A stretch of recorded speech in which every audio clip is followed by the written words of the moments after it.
আসসালামু আলাইকুম viewers, easy learning computer চ্যানেলে আপনি স্বাগতম। ভিউয়ার্স, আমরা মাইক্রোসফট অফিস এক্সেলের স্পেশাল কিছু কাজ দেখছিলাম। তো ভিউয়ার্স, এই স্পেশাল যে ক্লাসগুলো দেওয়া হচ্ছে এখানে কিন্তু আপনার এক একটা মেনু বার কিন্তু এক একটা ক্লাসে দেখানো হচ্ছে। তো ভিউয়ার্স, এর আগে কিন্তু আমরা এক্সেল সম্পর্কে বেশ কিছু ভিডিও কিন্তু আপলোড করেছি, যেখানে কিন্তু খণ্ড খণ্ড ভিডিও আপলোড করা হয়েছে। তো ভিউয়ার্স, অনেকে হয়তো খণ্ড খণ্ড ভিডিও দেখতে হয়তো একটু বিরক্ত বোধ করেন, বিধায় আমি একটু ভিডিওটা লম্বা করছি, যাতে আপনি একটা ক্লাস দেখলে কিন্তু এক একটা মেনুবারের কাজ কিন্তু শিখতে পারবেন। তো যারা এক্সেলে একেবারে নতুন, যারা এক্সেল সম্পর্কে কিছু জানে না, তাদের জন্য এই স্পেশাল ক্লাসটা কিন্তু খুবই গুরুত্বপূর্ণ। তো যারা এখন ভিডিওগুলো দেখেন, অবশ্যই ভিডিওগুলো দেখবেন। এই চ্যানেলে প্লেলিস্ট থেকে ভিডিওগুলো অবশ্যই দেখে নেবেন। তো ভিউয়ার্স, আজকে আমি যে বিষয়টা আপনাকে দেখাবো সেটা হচ্ছে পেজ লেআউট মেনুবারের কাজ। তো ভিউয়ার্স, মাইক্রোসফট অফিস এক্সেলে পেজ লেআউট মেনুবারের কাজ কিন্তু খুবই ইম্পর্টেন্ট। পেজ লেআউটের মধ্যে আছে পেজ সেট আপ। তো বিকজ যে কোনো অফিসে কাজ শুরু করতে হলে কিন্তু আপনাকে সুন্দরভাবে পেজটা কিন্তু সেট আপ করতে হবে। তো বিকজ আপনি পেজটা কীভাবে সেট আপ করবেন, বা আপনি পেজ লেআউটের মাধ্যমে কীভাবে কী করবেন সেটা এখন এখন দেখাবো। তো ভিউয়ার্স, যদি আপনি এক্সেলে পেজ সেট আপ না পান, তাহলে কিন্তু আপনি সঠিকভাবে কিন্তু মাইক্রোসফট এক্সেল শিট কিন্তু প্রিন্ট করতে পারবেন না। তো ভিউয়ার্স, এক্সেল শিট কিন্তু প্রিন্ট করা একটু ঝামেলা আছে। তো ভিউয়ার্স, দেখতে পাচ্ছেন যে আমি কিন্তু জাস্ট এই পর্যন্ত কিন্তু কাজ করছি, দেখতে পাচ্ছেন সিজিপি এই পর্যন্ত কাজ করা হয়েছে। তো ভিউয়ার্স, যতটুকু কাজ করছি আমি যাচ্ছি সম্পূর্ণ ডকুমেন্ট প্রিন্ট আউট করবো। তো আমি এখন দেখতে যাচ্ছি যে যদি আমি এটা প্রিন্ট করি তাহলে কতটুকু আসলে আসবে। প্রিন্টে ক্লিক করলাম, ওকে। ভিউয়ার্স, দেখতে পাচ্ছি যদি এটা প্রিন্ট আউট করি তাহলে কিন্তু জাস্ট আমার অ্যাভারেজ পর্যন্ত আসবে, বাকিগুলো কিন্তু ভিউয়ার্স কিন্তু আসবে না। তো এক্ষেত্রে আমরা কী করবো, আমরা যদি এতটুকু যদি প্রিন্টের মধ্যে আর নিয়ে আসতে, সেক্ষেত্রে যেটা করবো, আমার পেজ লেআউটে আসবো। আসার পর আপনি এখানে সুন্দরভাবে পেজটা সেট আপ করতে হবে। তো ভিউয়ার্স, প্রথমত আমরা যেটা করবো, আমাদের মার্জিনটা কিন্তু নর্মাল দেওয়া আছে। ওকে, মার্জিনটা কী করা আছে, নর্মাল। তো আমি একটু প্রথম ন্যারো করে দেখতে পারি। দেখতে পাচ্ছি এই মার্জিনটা ন্যারো করা সত্ত্বেও কিন্তু আমার কিন্তু এই দুইটা ঘরে কিন্তু আসে না, মানে দুইটা ঘরে কিন্তু বাদ পড়ে আছে। তো এই ক্ষেত্রে আমরা যেটা করব, আমরা একটু সাইজ আসবো। সাইজ এসে পেপার সাইজটা আমাদের লেটার করা আছে, আমরা A4 করে দেখি।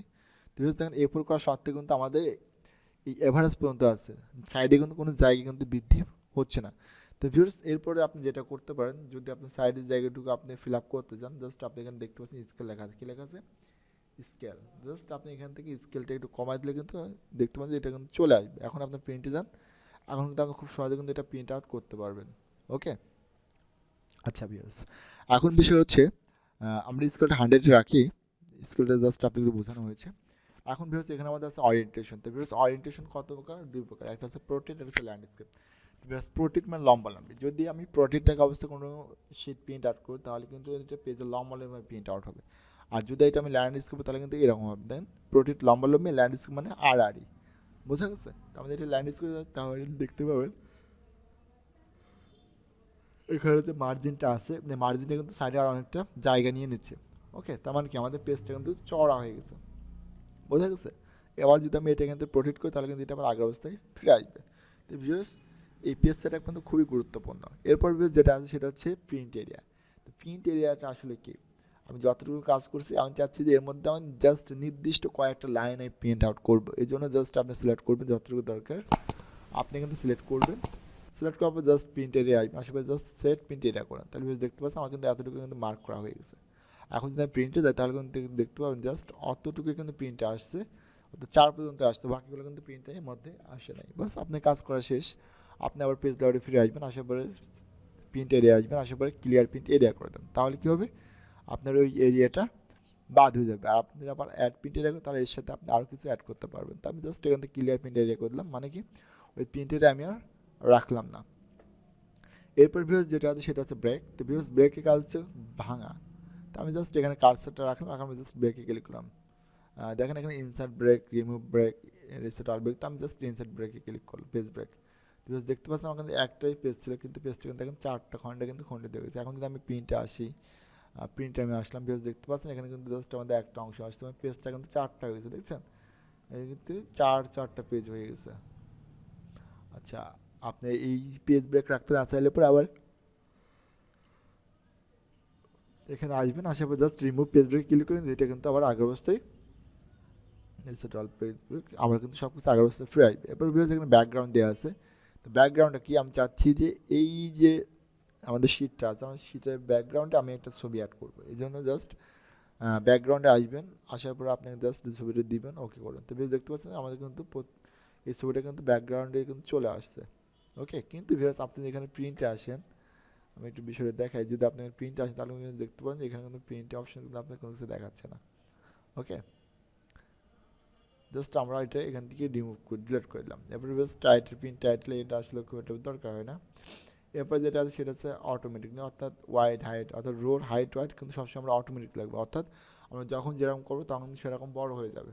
ওকে, আর স্কেলটাতে দেখা যাচ্ছে যদি আপনার ডকুমেন্ট প্রিন্ট করার সময় যদি মার্জিনের সাইজ যদি আরও জায়গা প্রয়োজন হয়, জাস্ট আপনি স্কেলটা কমাই দেন তাহলে কিন্তু দেখতে পাবেন যে আপনার পেজের সাইডে কিন্তু ভিতরে কিন্তু জায়গা বেড়ে যাচ্ছে। আবার যদি রাখার দরকার নেই সেক্ষেত্রে আপনার 100% করলে কিন্তু হয়ে যাবে। ওকে, এবার ভিউয়ার্স গাইডলাইন্স আমি এখান থেকে এই ভিউ থেকে টিকমার্কটা উঠাই দিই, তাহলে কী হচ্ছে দেখেন আমার কিন্তু এখানে কোনো গাইডলাইন্স দেখাচ্ছে না, কোনো দাগ কিন্তু দেখাচ্ছে না, দেখছেন। আবার যদি আমি এখানে হেডিংয়ে এখানে ক্লিক করি তাহলে কিন্তু আমাকে হেডিংয়ের উপর যা আছে কোনো কিছু কিন্তু দেখাচ্ছে না। তার মানে কি আমাদের এটা কিন্তু একটা ওয়ার্ডের মধ্যে কিন্তু একটা সাধারণ একটা পেজ হয়ে গেছে। এখন যদি আমি আবার এখানে ভিউতে ক্লিক করি তাহলে কিন্তু আমার এখানে চলে আসছে, বাট উপরে আমাদের হেডিং যে সাইড দিয়ে যে 1 2 3 সিরিয়াল নাম্বার ছিল উপর দিয়ে যে আপনার হচ্ছে ABCD কলাম দিয়ে আসলে সেগুলো কিন্তু কিছু দেখা যাচ্ছে না। জাস্ট আবার আমরা এখানে জাস্ট যদি ক্লিক করি তাহলে কিন্তু এগুলো কিন্তু আবার ফিরে আসবে। ওকে, তো এই হচ্ছে আমাদের পেজ লেআউট মেনুর মধ্যে কিছু গুরুত্বপূর্ণ কাজ। তো জাস্ট এই কাজগুলো যদি আপনি ঠিকঠাক মতো জানতে পারেন তাহলে কিন্তু আপনি এক্সেলের বেসিক কাজগুলো কিন্তু করতে পারবেন। তো ভিউয়ার্স এক্সেল সম্পর্কে কিন্তু এই চ্যানেলে আরও অনেক ভিডিও আপলোড করা হবে। তো অবশ্যই আপনার চ্যানেলটি সাবস্ক্রাইব করে বেল আইকনটা অল করে দিয়ে রাখবেন, যাতে নতুন নতুন বিষয়ে ভিডিও আপলোড করলে পরেই খুব সহজে আপনার বিষয়গুলো দেখতে পারেন। তো ভিউয়ার্স যদি আজকে ভিডিওটি আপনার ভালো লেগে থাকে এবং ভিডিওটি দেখে যদি আপনি উপকৃত হয়ে থাকেন তাহলে অবশ্যই একটি লাইক করবেন আর অবশ্যই চ্যানেলটি সাবস্ক্রাইব করে রাখবেন। তো ভিউয়ার্স আজকে এই পর্যন্তই, সবাই ভালো থাকবেন, সুস্থ থাকবেন।